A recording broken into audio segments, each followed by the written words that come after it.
আমার মা মারা গেলেন, আমার ভাইকে সান্ত্বনা দেব, আমাকে সময় দেওয়া হলো না। আমার কলিজার টুকরা বুলবুল রফিক বিন সাইদি গতকাল চলে গেছে। আমি জানতে পারলাম আজকে আসরের নামাজের সময়।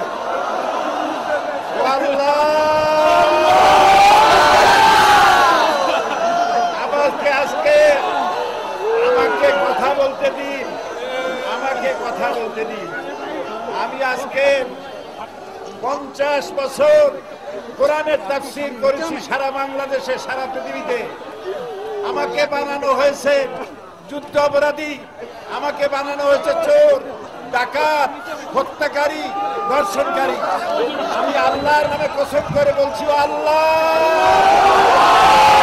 তোমার জাতের কসম, তোমার ইজ্জতের কসম, তোমার সম্মানের কসম, 1971 সনের এক ফোঁটা বালি বা কাদা আমার গায়ে লাগে নাই, লাগে নাই, লাগে নাই।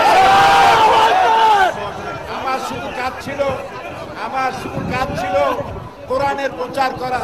নাস্তিকবাদীরা সহ্য করতে পারে নাই, জালিমরা বরদাস্ত করতে পারে নাই, যার জন্য আমাকে বন্দী করে রেখেছে।